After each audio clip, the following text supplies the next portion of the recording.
Rajim. Bismillahirrahmanirrahim. Alhamdulillahirabbil alamin wassalatu wassalamu ala asyrafil anbiya wal mursalin wa ala alihi wa sahbihi wasallim. Allahumma salli ala sayyidina Muhammad wa ala ali Muhammad wa ala alihi wa sahbihi ajma'in. Rabbana qulubana ba'da idh hadaitana wa hab lana min ladunka rahmah innaka antal wahhab. Rabbi shrah li sadri wa yassir li amri wahlul 'uqdatam min lisani yafqahu qawli. Amma ba'd. Assalamualaikum warahmatullahi wabarakatuh. Salam sejahtera, salam ukhuwah kepada yang berbahagia Al-Fadhil Ustaz dan semua sahabat pencinta ilmu yang dirahmati Allah dan sentiasa dalam redha dan rahmat Allah, yang menjadi pilihan Allah untuk duduk dalam majlis ilmu di taman-taman syurga ini. Syukur alhamdulillah, rezeki itu adalah rahsia Allah. Kuliah duha kita ini daripada saluran Google Meet Gemenur Iman yang dipimpin oleh Puan Hajah Rusniati binti Mansur dan ditadbir urus oleh seluruh ahli kuasa Gemenur Iman, akan dipimpin oleh yang berbahagia Al-Fadhil Ustaz Muhammad Izzuddin bin Kamaruzaman dengan pengajian kita hari pengajian berkitab Hadis Qudsi. Bagi menambahkan keberkatan majlis, saya mohon ihsan Ustaz untuk memimpin bacaan umul kitab Al-Fatihah dan pahalanya kita hadiahkan kepada baginda Rasulullah sallallahu alaihi wasallam, keluarganya dan para sahabatnya, para anbiya, para solihin, alim ulama, guru-guru kita, ibu bapa kita, keluarga kita dan semua muslimin dan muslimat sama ada yang masih hidup ataupun telah kembali ke rahmatullah. Al-Fatihah. Bismillahirrahmanirrahim. Alhamdulillahi rabbil alamin. Ar-Rahmanir-Rahim. Maliki yaumiddin. Iyyaka na'budu wa iyyaka nasta'in. Ihdinas siratal mustaqim. Siratal ladzina an'amta 'alaihim ghairil maghdubi 'alaihim waladdallin. Amin. Amin, amin ya Rabbal Alamin. Bagi meneruskan majlis, saya dengan penuh takzim menyerahkan majlis ini kepada Al-Fadhil Ustaz. Dengan segala hormat, dipersilakan Ustaz. Baik, bismillahirrahmanirrahim. Assalamualaikum warahmatullahi wabarakatuh. Alhamdulillahi rabbil alamin. Nahmaduhu wa nasta'inuhu wa nastaghfiruh wa na'udzu billahi min syururi anfusina wa min sayyiati a'malina. Man yahdihillahu fala mudilla lahu wa man yudlil fala hadiya lahu. Asyhadu an la ilaha illallah wahdahu la syarika lah wa asyhadu anna Muhammadan abduhu wa rasuluh. Amma ba'. Alhamdulillah. Pertamanya kita syukur pada Allah Subhanahu wa taala di atas kesempatan yang Allah izinkan kepada kita pada tengah hari ini, yang masih bersama dengan saya daripada awal pagi tadi di dalam kuliah yang lain, kuliah tafsir, dan kali ini adalah kuliah hadis. Semoga dengan pertemuan ini menambahkan lagi kebaikan, memberikan manfaat dan faedah kepada kita, dan yang lebih penting lagi membuahkan iman dan juga amal soleh yang lebih baik kepada Allah Subhanahu wa taala, insya-Allah. Amin ya rabbal alamin. Terima kasih kepada bonda-bonda yang turut serta di majlis ini, dan juga bonda-bonda yang bersama dengan saya lah. Yang tulis di ruangan in-call message ni ada Bonda Zaurin, Julia, Zalina, Khairul Harun, Hawa, dan juga yang lain lah. Waalaikumsalam warahmatullahi. Baik, kita akan sambung lagi bacaan kitab Hadis Qudsi, dan kita akan baca hadis pada muka surat 85. Kalau ibu-ibu ingat lagi, saya ada hutang minggu lalu. Apa hutang saya kalau siapa ingat lah? Saya ada hutang minggu lalu yang saya janjikan untuk minggu ni. Ada siapa ingat tak hutang saya? Tak ada ingat ya? Tak ada ingat ni, bagus lah ni. Jarang orang ingat ni hutang ni. Jarang lah jumpa orang macam ni. Boleh pinjam duit tak? Pinjam duit nanti semua lupa, bagus juga. Tak ada? Tak ada? Tak ada orang ingat saya hutang apa? Tak ada? Okay, baik. Alhamdulillah. Okay. Okay, baik. Ustaz kena bayar Ustaz, tak payah tunggu kita orang ingat. Ustaz kena bayar. Sebab tak ada tulis lah pula hutang kat buku ni. Bonda Ros kata halal. Bonda kata itu tak ingat tu kira halal lah. Okay.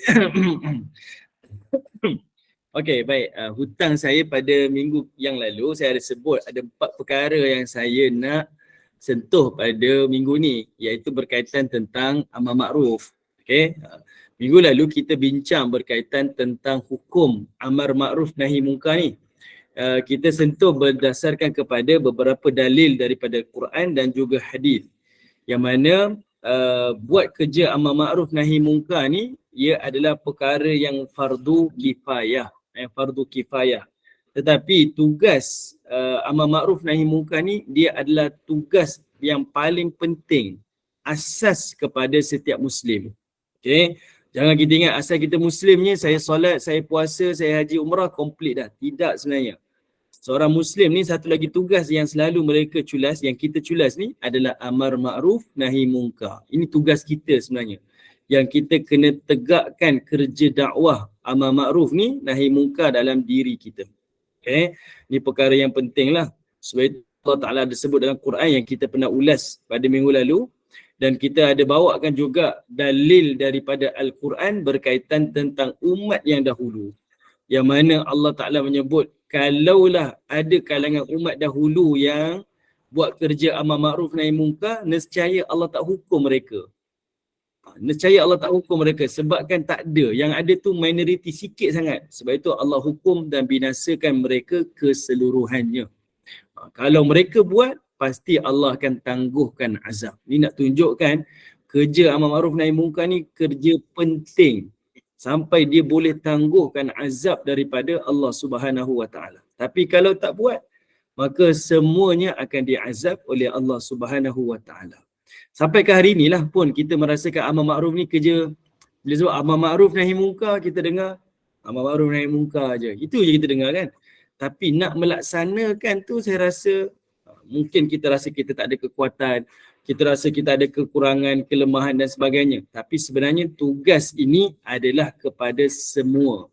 Semua orang bertanggungjawab mengikut kemampuan masing-masing. Okay? Mengikut kemampuan masing-masing. Ada orang ada inisiatif nak tubuhkan satu majlis online. Itu kemampuan dia. Itu pun sebahagian daripada amar ma'ruf nahi munkar. Ada orang dengan tugas-tugas yang lain.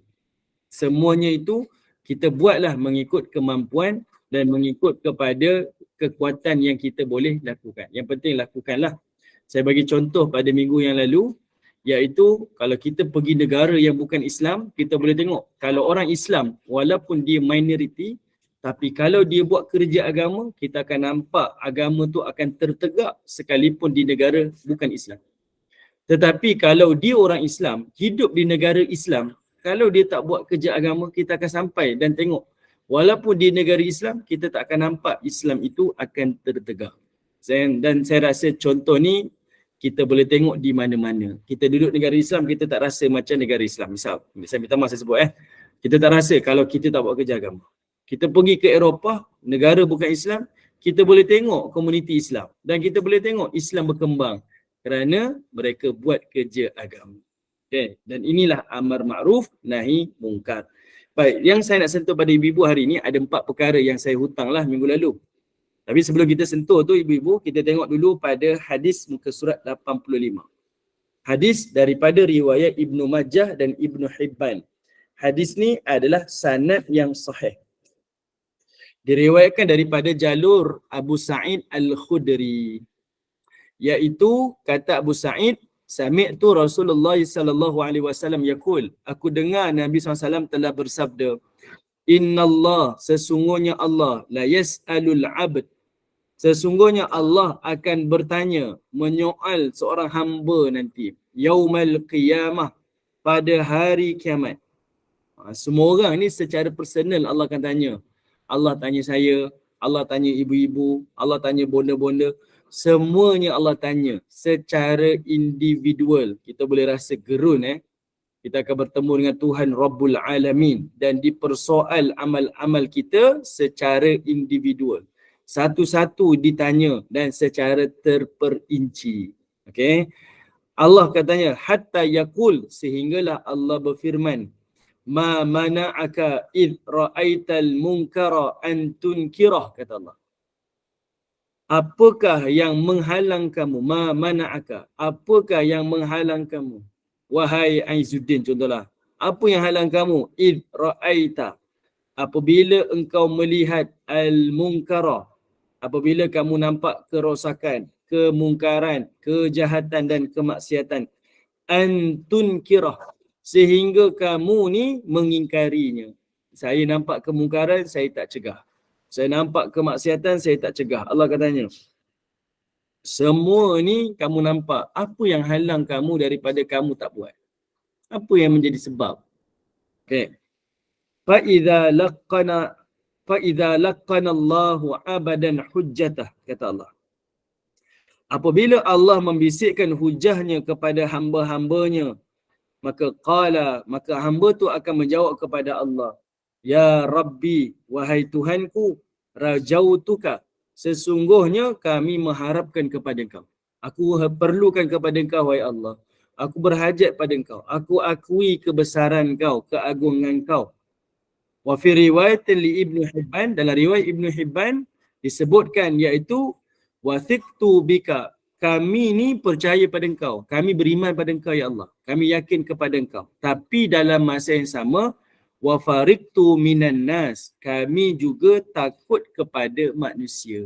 Ini sebenarnya Allah Taala nak bagi tahu kepada kita antara sebab orang Islam ni takut nak melakukan kerja amal makruf nahi munkar ni, sebab manusia ni takut kepada manusia. Apa yang kita nak takut, tuan-tuan? Kita kata saya percaya pada Allah ni, kita yakin pada Allah, tapi kita takut. Sebenarnya bukan kita takut sebenarnya. Sebenarnya kita tak tahu cara dan kita tak tahu teknik sebenarnya. Kita tak tahu cara dan kita tak tahu teknik macam mana saya nak buat kerja amal makruf nahi munkar. Yang inilah yang saya nak terangkan kepada ibu-ibu. Sebab itu kita boleh tengok ada orang bila dia berdakwah, kamu kalau nak hijrah kena pakai tudung, dan tudung mesti macam ni. Dia terus kena pakai sarung tangan, kena pakai niqab. Sedangkan pendekatan dakwah ni dia gradually, dia ada peringkat dia. Dia tak boleh macam tu. Dan sebab itu kalau kita tengok ada orang yang berhijrah, bila dia buat secara drastik, dan dia akan berhenti pun secara drastik lah. Melainkan kalau dia betul-betul konsisten, dia betul-betul belajar, dan dia betul-betul cari ilmu, dia boleh kekal istiqamah dalam perubahan. Tapi kalau dia tiba-tiba buat drastik, dia akan berhenti drastik. Sebab dakwah ni secara gradually. Daripada tak bertudung, kemudian dia pakai tudung. Singkat ke, hanya tutup rambut ke, tak apa. Yang penting dia dah mula bergerak, berubah. Kemudian kita ajak lagi, dia berubah. Kita ajak lagi, dia terus berubah. Dia berubah. Dan akhirnya dia akan menyempurnakan tanggungjawab dia. Itu benda yang kita kena fahami lah. Dan saya akan kongsikanlah semampu yang saya boleh secara umum je lah. Cara dan teknik untuk kita melakukan kerja dakwah amal makruf nahi munkar. Okey. Dan dalam hadis yang kita bincang ni juga menunjukkan kepada kita iaitu semua orang mukmin ni sebenarnya bertanggungjawab buat kerja amal makruf dan bertanggungjawab untuk cegah kemungkaran. Sebab itu ada orang kata apa? Islam ni takkan tertegak. Tapi Islam ni akan tertegak kalau seluruh penghuni Islam ni, semua orang Islam ni tertegak Islam dalam diri dia. Kalau tertegak Islam dalam diri kita, percayalah seluruhnya akan tertegaklah Islam. Tapi kalau tak tertegaknya Islam, tuan-tuan, tak tertegaklah sebenarnya Islam tu di mana-mana. Jadi cara kita nak menegakkan Islam di mana-mana, kita tegakkanlah Islam dalam diri kita. Semua orang ada rasa tu. Macam itulah amal makruf nahi munkar. Bila ada amal makruf nahi munkar ni, percayalah semuanya akan Allah Subhanahu Wa Taala akan permudahkanlah. Ni kita akan jumpa nanti ada beberapa perkara yang kita akan lihat. Allah jamin kesan-kesan amal makruf nahi munkar. Okey. Sekarang ni ibu-ibu yang dirahmati Allah. Kita tengok hadis yang berikutnya sebelum saya masuk kepada apa yang saya nak sampaikan lah. Diriwayatkan daripada Abu Sa'id, beliau berkata, hadis daripada riwayat Ibnu Majah. Okey. Hadis dengan sanad yang sahih. Iaitu kata Abu Sa'id, qala Rasulullah sallallahu alaihi wasallam, Nabi bersabda, la yahkir ahadukum nafsah. Janganlah salah seorang daripada kalian menghina diri sendiri. Nabi kata la yahkir, kamu jangan hina diri kamu. Qalu, para sahabat kata, ya Rasulullah, kaifa yahkiru ahaduhuna yafsah. Ahaduna nafsah. Ya Rasulullah, bagaimana kami menghina diri kami sendiri ni? Menjatuhkan maruah kita ni. Qala, kata Nabi SAW, yara amran lillah alaihi fihi maqalun thumma la yaqulu fihi. Kata Nabi SAW, apabila dia melihat satu urusan Allah yang dia perlu katakan, maksudnya dia perlu buat amal ma'ruf nahi munkar ni, tapi dia tak katakan. Itu yang dimaksudkan yara amran lillahi alaihi. Dia tengok ada satu urusan Allah, maksudnya dia perlu cegah kemungkaran, disuruh orang buat kebaikan. Fihi maqal, thumma la yaqulu, tapi dia tak buat. Yang itulah orang yang menghina dirinya sendiri. Saya dulu sekolah agama tau ibu-ibu. Ada satu cerita ni. Kawan-kawan saya ni, kami kalau nak pergi sembahyang Jumaat, kami kena jalan kaki jauh. Dulu saya sekolah di Tampin, dekat Negeri Sembilan lah. Tapi saya sekolah di bawah daerah Melaka. Tampin ni sempadan Negeri Melaka dengan Negeri Sembilan. Kami kalau nak sembahyang Jumaat, kami kena pergi ke Masjid Kuala Ina. Siapa orang Sembilan dia tahulah. Satu masjid dekat tu Kuala Ina. Saya duduk dekat Pulau Sebang. Jauh lah ni. Adalah dalam mungkin 3 ke 5 kilometer kena jalan kaki. Tak ada kereta, tak ada apa. Melainkan orang kampung tompangan kami je. Jalan kaki setiap hari. Kalau solat Jumaat pukul 1.30, pukul 12 tu lepas balik sekolah tu dah kena pergi dah.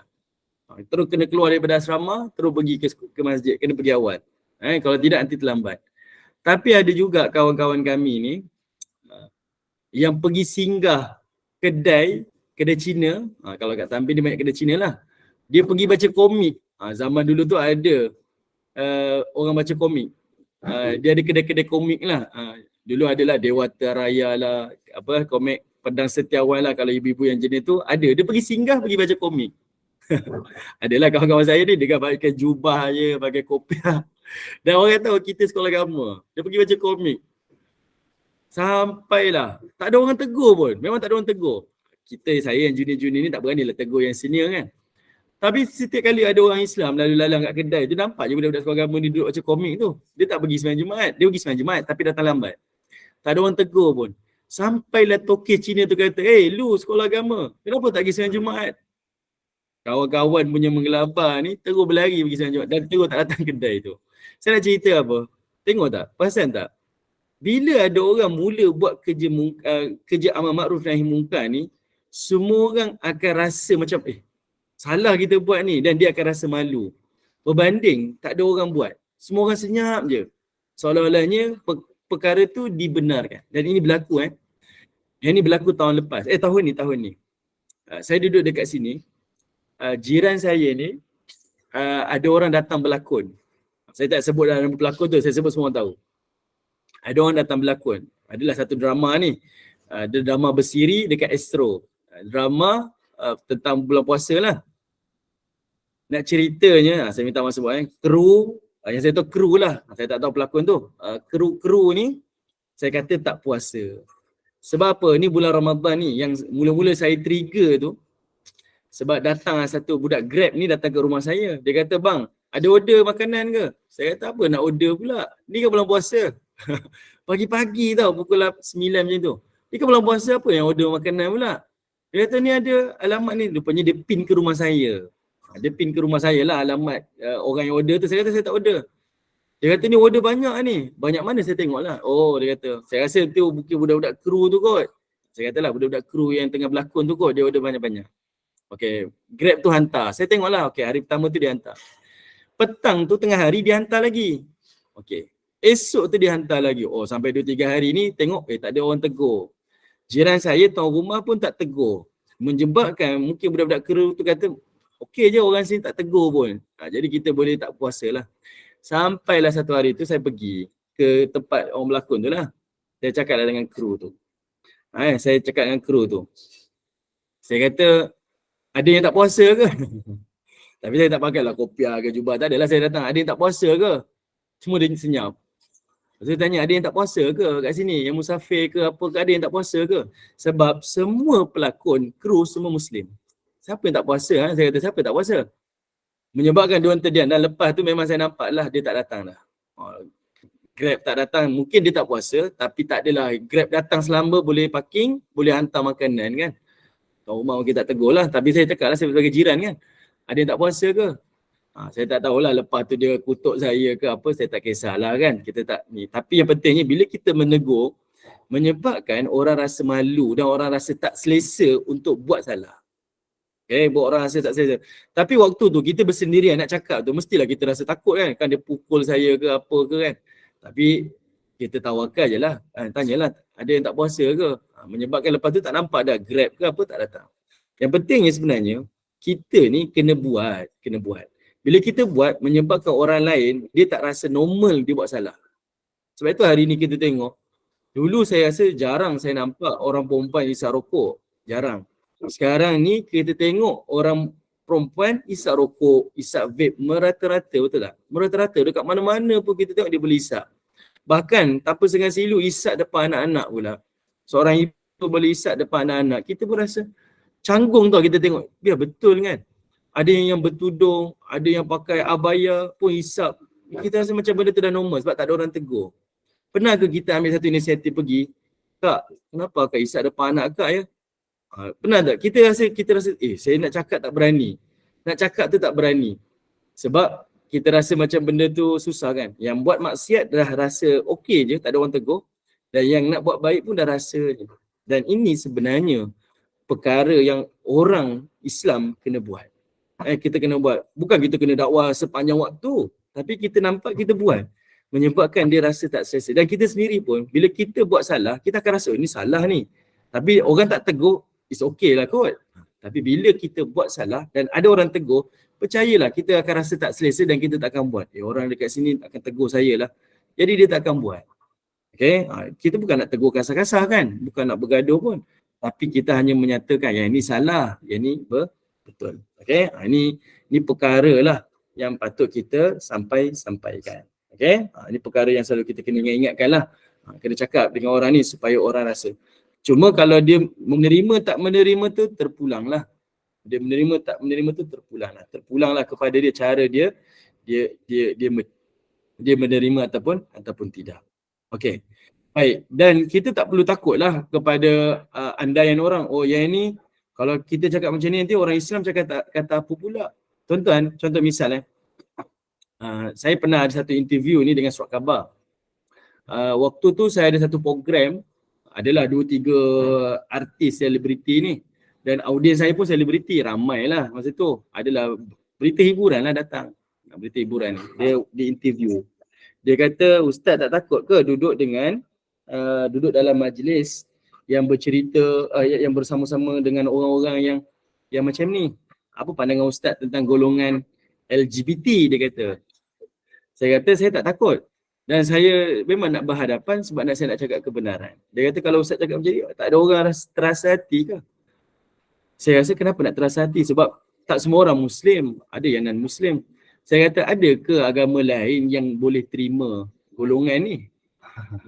Kan? Sebab ni benda dosa pahala ni, benda yang kita kata fitrah. Semua manusia tahu sebenarnya.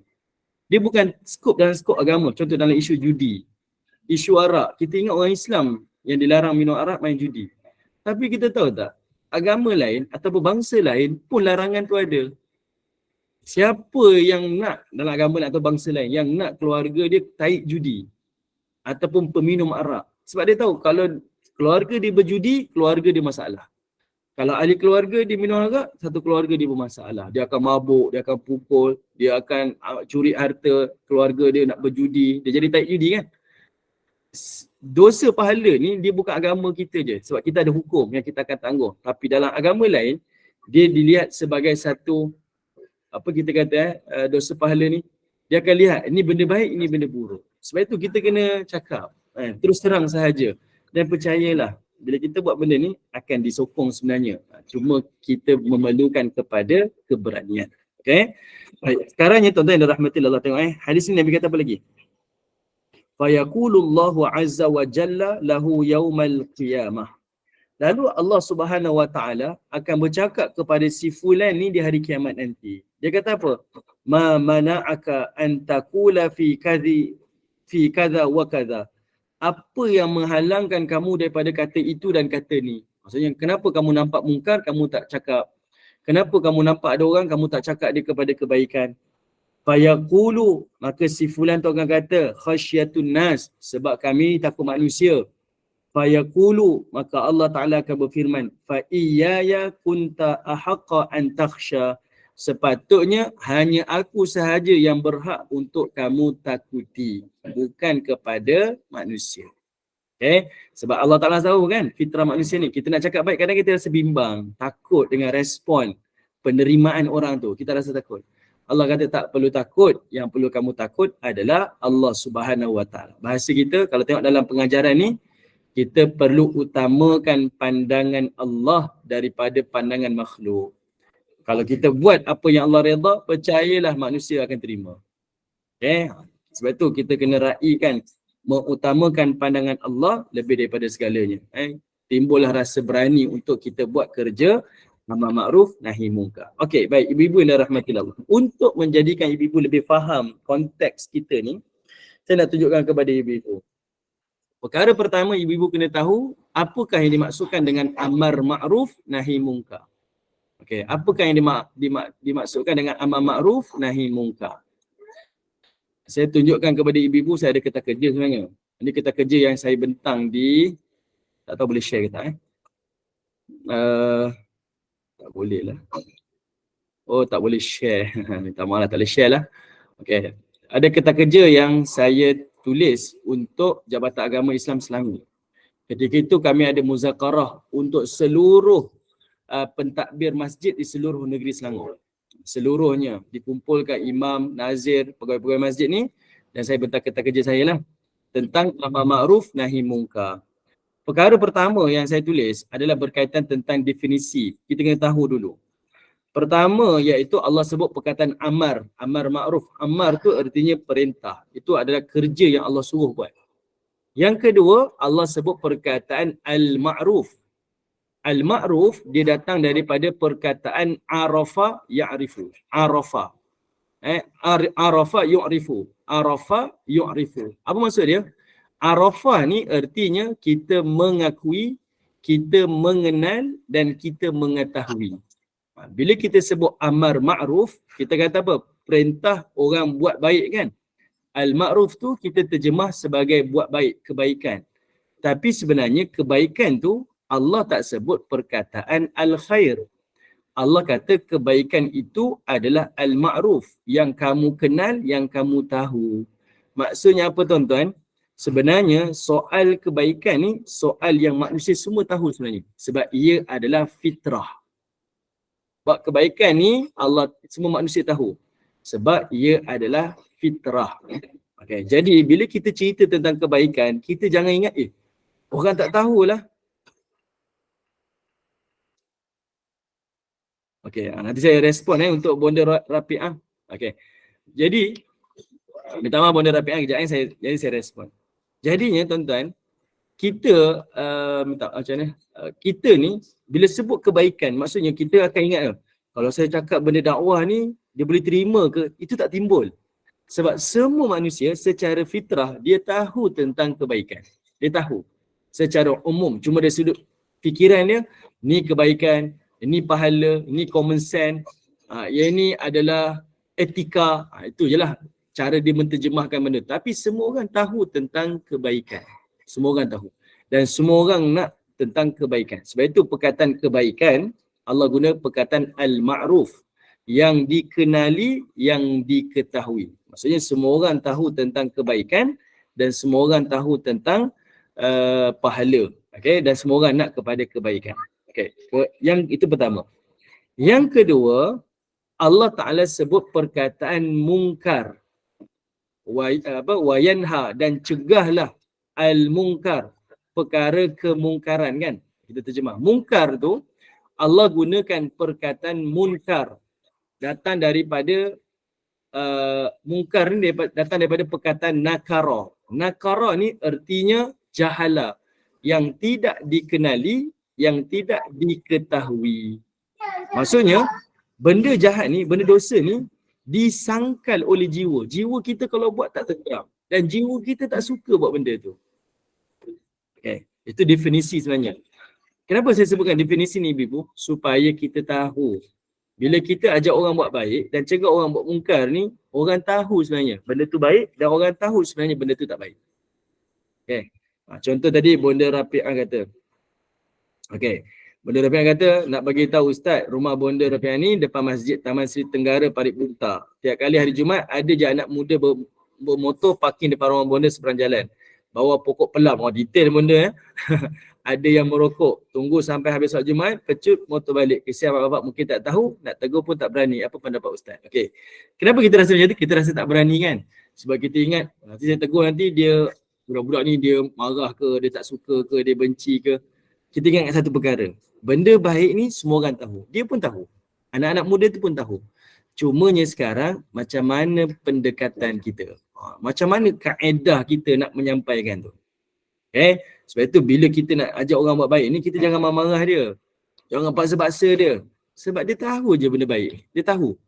Cuma pendekatan kita tu yang akan beri kesan, efek kepada cara dia menerima kita punya pendekatan. Ni saya sebut tadi dalam kuliah tafsir. Kita bincang tentang dakwah Nabi kepada Abdullah bin Umi Maktum kan. Kita sebut tadi. Pendekatan dakwah ni bukan untuk kita menyalahkan. Tapi kita nak orang lain rasa bersalah. Dia sendiri rasa bersalah. Sebab kita punya pendekatan tu menyebabkan dia rasa, segan saya lah kalau tak buat baik ni, segan kita. Macam tu kan. Contoh kita pergi semayang kat masjid. Kita tak semayang sunat. Kita sendiri rasa segan. Sebab semua orang buat baik, tiba-tiba dia tak buat baik. Dia rasa segan. Sebab manusia ni tahu benda baik. Jadi pendekatan kita macam tu. Okay. Jadi Bonda, kalau Bonda rasa tak boleh, mungkin ada anak-anak muda ke, Bonda boleh bagi tahu pihak masjid. Sebab saya yakin rumah Bonda ni dekat dengan masjid. Jadi bagi tahu pihak masjid. Kalau saya lah jadi khatib, selalunya saya akan pesan sebelum saya naik ya, untuk khutbah pertama tu, saya akan sebut siapa yang main telefon tutup, siapa yang duduk dalam kereta keluar, siapa yang duduk atas motor tu masuk ke dalam. Saya akan pesan dululah. Khatib akan mainkan peranan. Saya akan cakap, kita tak akan baca teks semata-mata. Kita akan nampak apa yang berlaku dalam masjid kita kan, dan kita akan bagi tahu. Saya akan panggil. Dan Bonda mungkin boleh minta tolong masjid sampaikan kepada pihak masjid supaya maklumkan, buat pengumuman, panggil budak-budak muda ni masuk ke masjid. Jangan hanya duduk atas motor, habis solat dia pun naik motor, dia pun yang atas motor terus je start balik kan. Jangan. Pesan kepada mereka. Ini peranan kita semualah. Kalau Bonda tak berani tegur. Okey, tapi kalau berani tegur, Bonda pergilah, bercakaplah dengan mereka. Okey, kalau yang dah kena brainwash, ada yang kena brainwash, mungkin dari sudut macam tadilah LGBT kan, ni hak asasi lah, ini normal lah dan apa sahajalah. Kita datangkanlah dengan mungkin dengan kaedah-kaedah kebijaksanaan. Okay? Kita datangkan dengan logik-logik akal kita. Ni kaedah yang kita kena tengok pada apa isu yang kita nak bincang. Kalau berkaitan dengan LGBT kan, orang cerita pasal ni hak asasi, semua orang ada keinginan nak jadi apa sahaja, dia ada kecenderungan pada pasangan sejenis dan sebagainya. Kita akan datangkan logik pada dia. Betul ke dekat dunia ni ada kategori ketiga, laki tak, perempuan pun tak, ada kategori ketiga, logik ke? Apa-apalah kaedah, ini kena dibincangkanlah, dia difikirkan. Tapi asalnya benda baik ni semua orang tahu. Dan benda buruk ni semua orang tolak. Contoh kan sahabat Nabi pernah cakap, saya ni tak boleh berhenti berzina. Tak boleh berhenti berzina. Apa yang perlu saya buat? Nabi katalah, kamu suka ke kalau ibu kamu dizinai? Dia diam. Kamu suka ke kalau isteri kamu dizinai? Kamu suka ke kalau anak perempuan kamu dizinai? Apa perasaan dia tuan-tuan? Masa dia buat dia tak fikir. Tapi bila dia fikir dia yang menjadi mangsa, keluarga dia menjadi mangsa, apa rasa dia? Apa tak? Semua manusia akan menolak keburukan tu sebab secara fitrahnya begitu. Jadi bila kita faham benda baik ni orang tahu, benda mungkar ni orang tolak, jadi kita akan gunakan pendekatan yang bijaksana. Kita tak paksa-paksa, kita tak marah-marah, tapi kita manipulate benda tu supaya manusia faham apa benda yang baik dan apa benda yang mungkar. Okey. Baik, sekarang saya nak tunjukkan kepada ibu-ibu semua.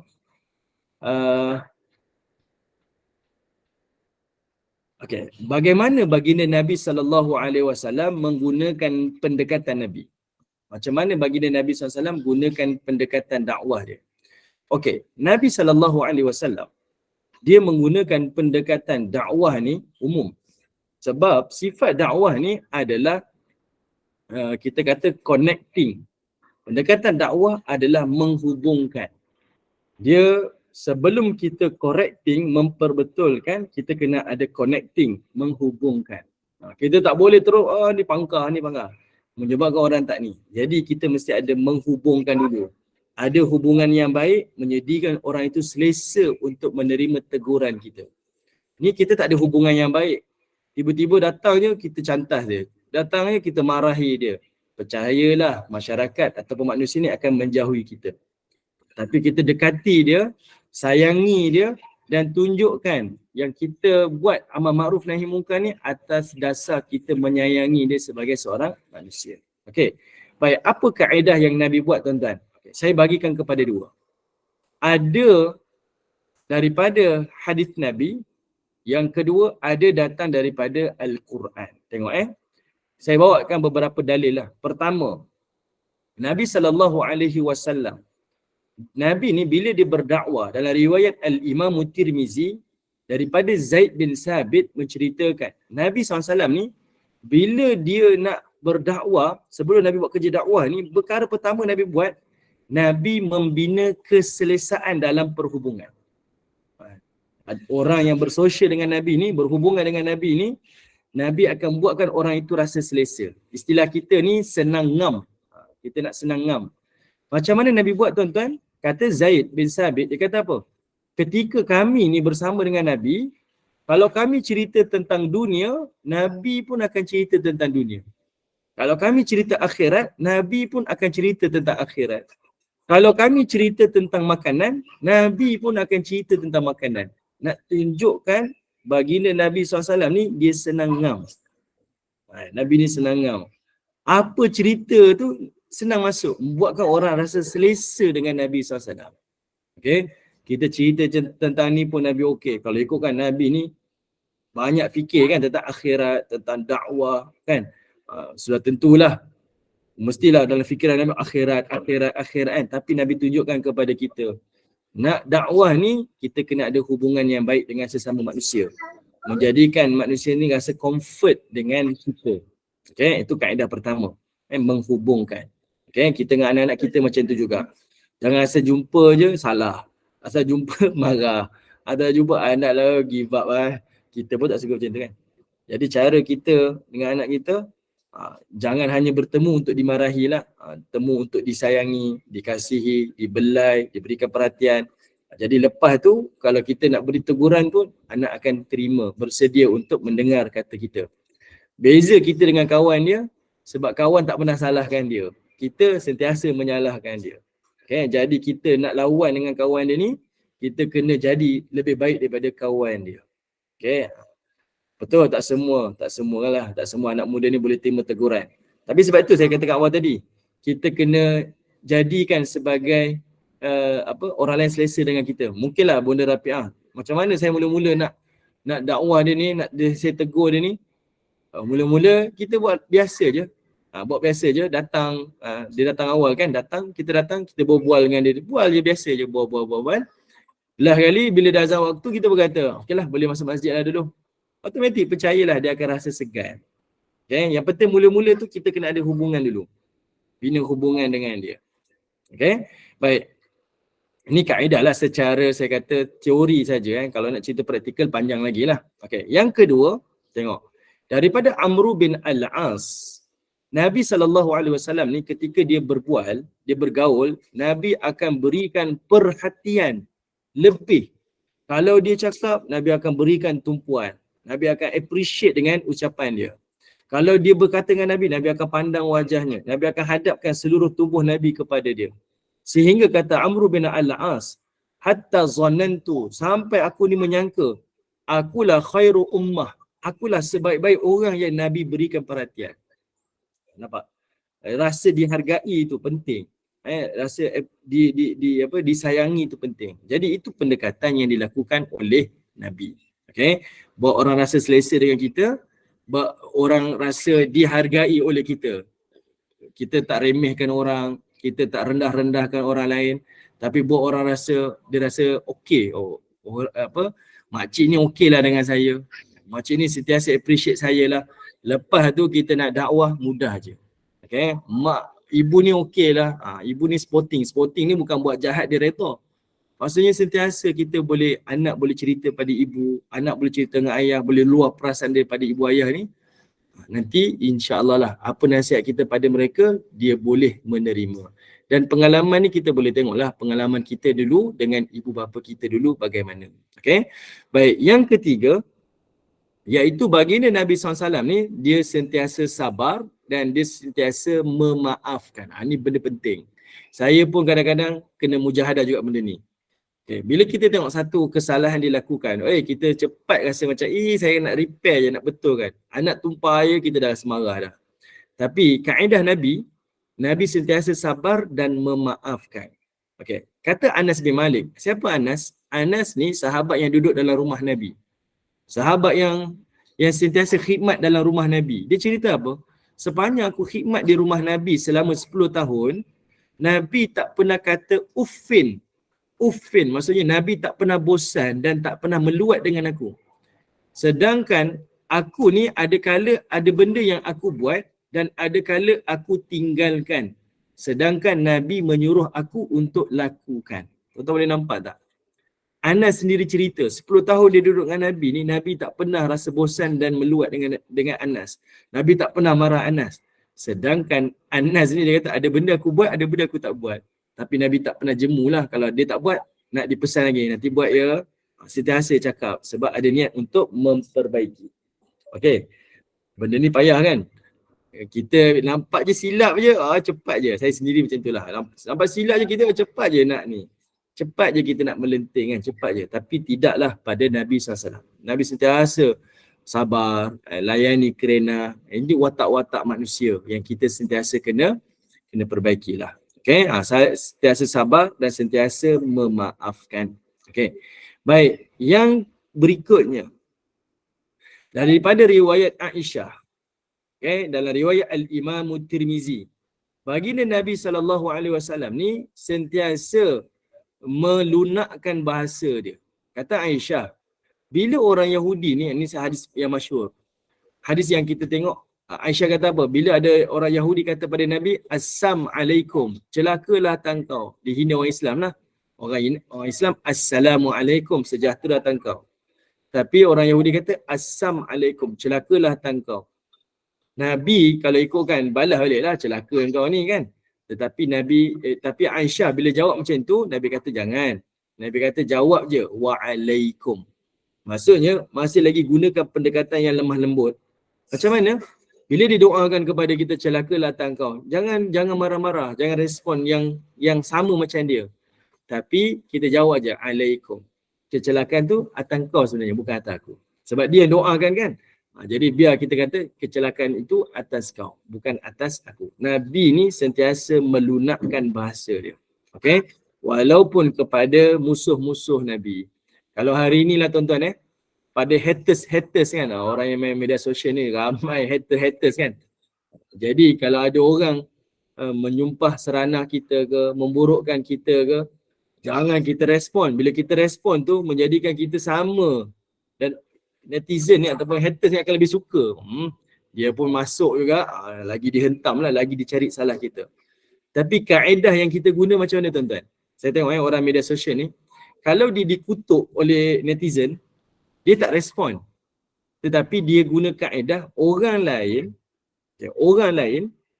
akan ceritakan kebaikan untuk sisi dia. Faham tak? Contoh ada orang ni kutuk satu influencer. Influencer tak payah respon pun.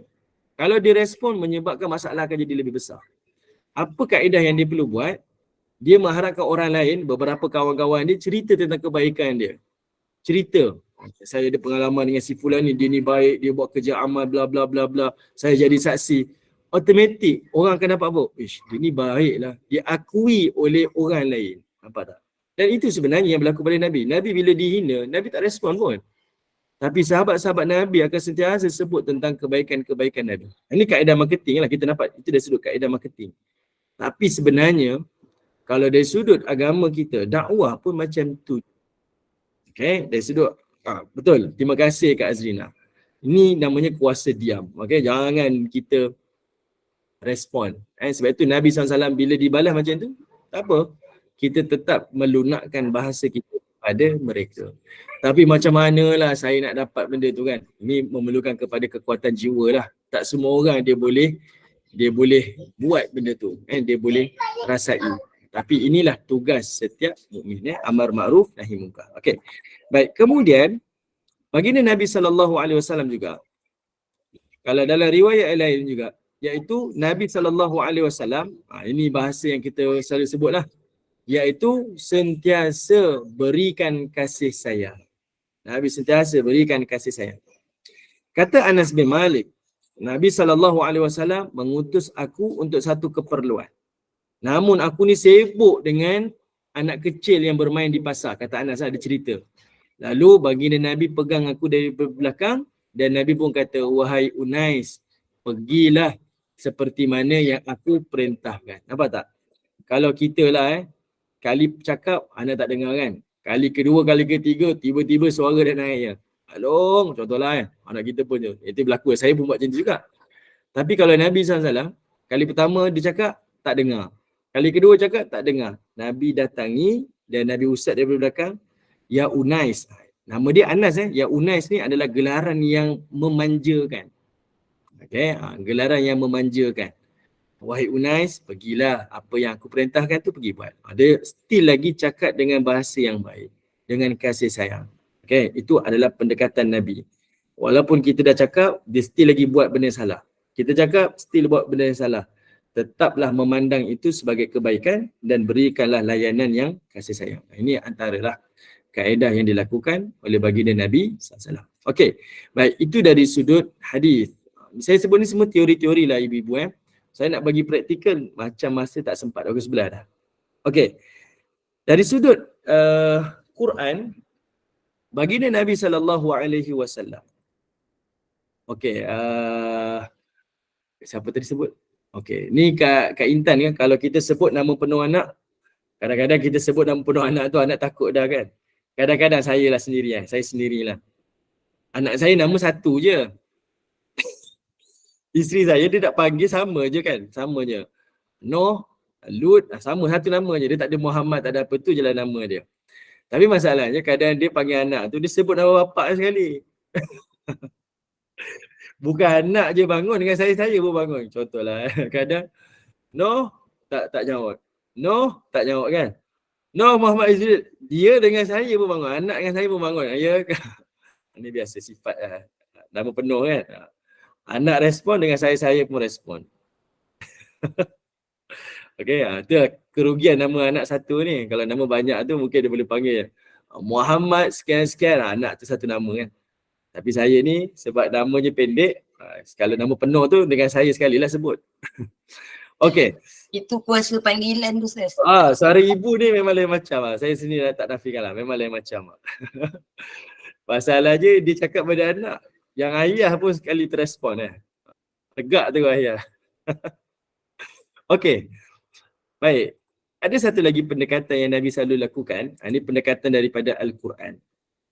Pendekatan daripada Al-Quran ni ibu, Allah Subhanahu Wa Taala menyebutkan dalam Quran, dalam pendekatan kita berkomunikasi, kita nak berdakwah ni diikat dengan ada 6 pendekatan. 6 pendekatan. Ni saya tak sempat nak bincang satu-satu lah. Tapi kalau ibu-ibu buat nota, boleh buat nota.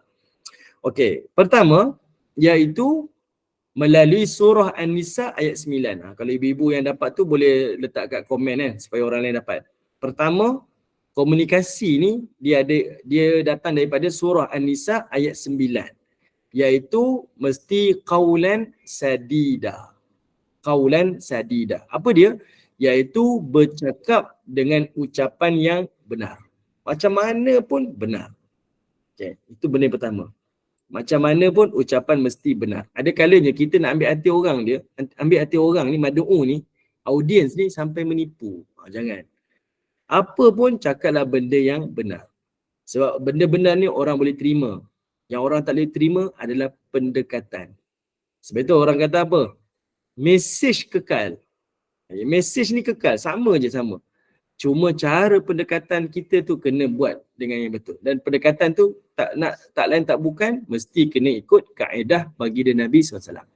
Dan kaedah daripada Nabi. Sebab kerja dakwah ni kerja Nabi kan. Jadi kaedah tu mesti ikut cara Nabi. Ni kita tidak buat kerja Nabi, tapi kaedah ikut selera kita. Kita ni bangsa dah terlambat Ustaz. Kita banyak buat maksiat. Tuan-tuan, kita duduk di tengah masyarakat yang beriman. Nabi dulu duduk di dalam keadaan Mekah tu tak beriman. Zaman Nabi tu lebih mencabar daripada zaman kita. Kenapa Nabi boleh gunakan pendekatan yang lebih baik? Dan kita yang duduk di tengah-tengah orang Muslim ni tak boleh gunakan pendekatan yang baik. Kan? Itu sebab Allah Ta'ala tunjukkan kepada kita kaedah yang paling terbaik, kaedah Nabi. Pertama, ayat surah An-Nisa ayat 9, qaulan sadida. Yang kedua, surah An-Nisa ayat 63, iaitu gunakan kaedah qaulan baligha. Yang ni kalau ni saya ada tulis sebenarnya ni. Saya tulis dulu di dalam buku saya dulu Tak perlu sentak-sentak, saya ada tulis buku ni. Qaulan baligha. Qaulan baligha ni artinya ucapan tu mesti jelas dan efektif.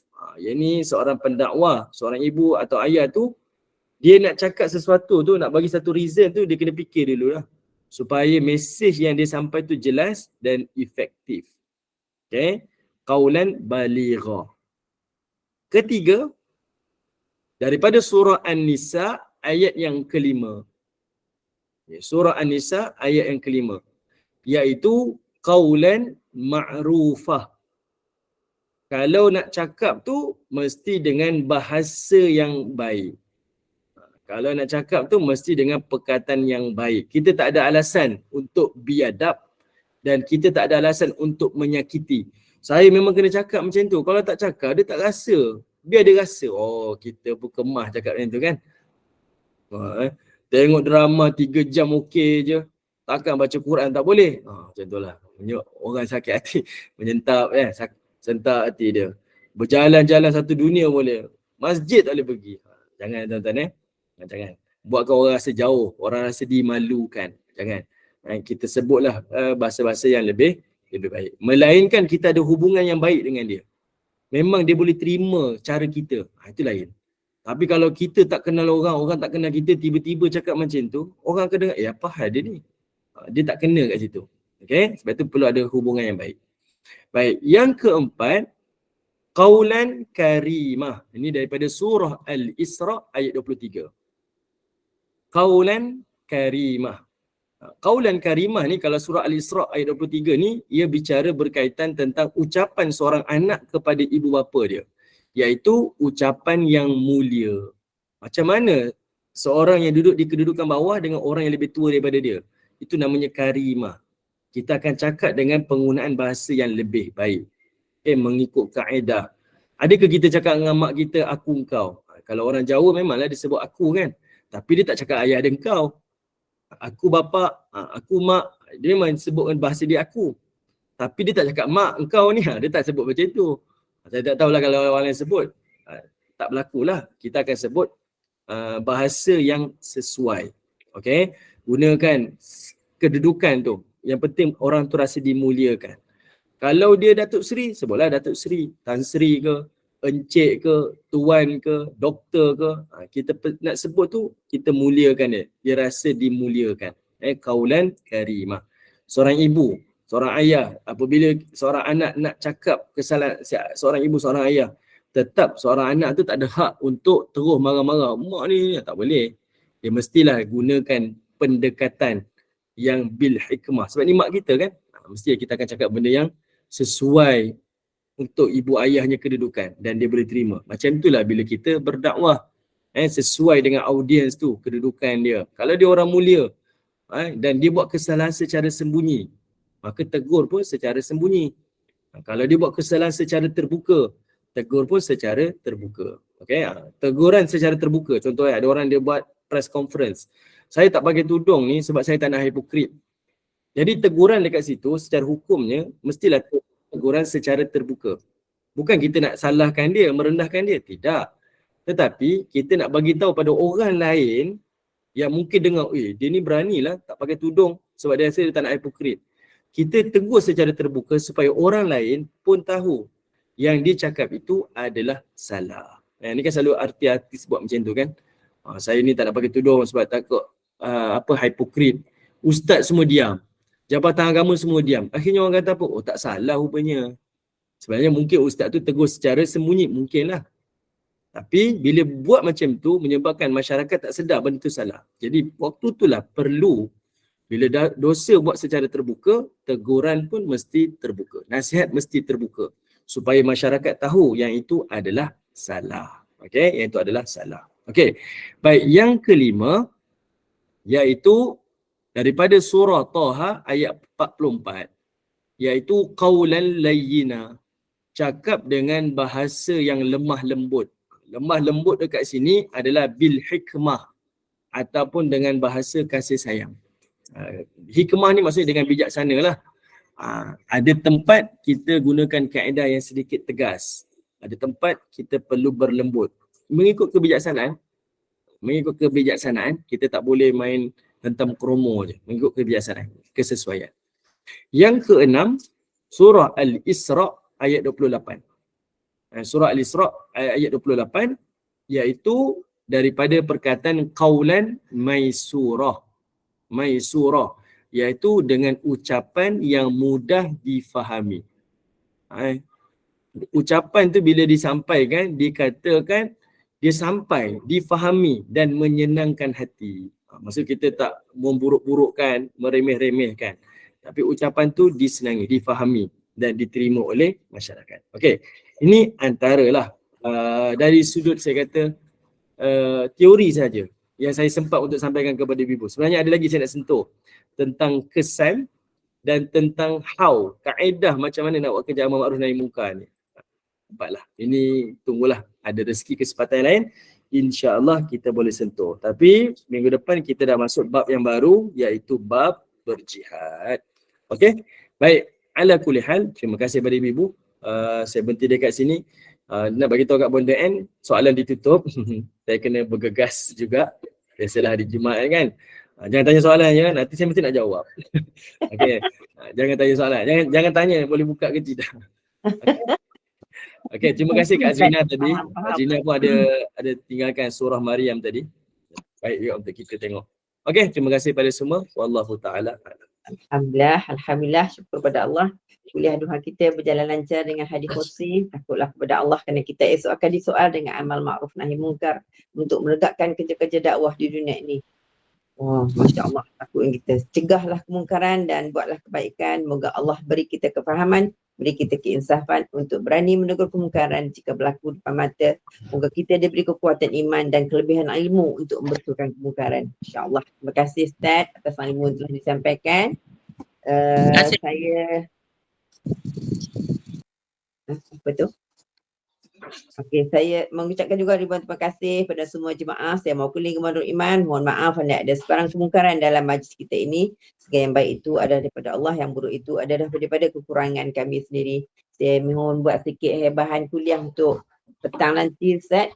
Pada pukul 5 petang kita ada kuliah asar bersama Al-Fadhil Ustaz Ustaz apa? Lupa pula nama. Ustaz Zukri. Ustaz Zukri bin Abdul Jalil, insyaAllah. Dengan Qalbun Salim, insyaAllah. Dan itu bagi menutup majlis, mohon Ustaz bacakan doa penutup, tasawuf kafarah dan soal as, dan saya akhiri dengan wabillahi taufiq wal hidayah. Wassalamualaikum warahmatullahi wabarakatuh. Silakan Ustaz. Bismillahirrahmanirrahim. Subhanallah wa bihamdi, subhanakallah wa bihamdika, asyhadu an la ilaha illa anta wa astaghfiruka wa atubu ilaik.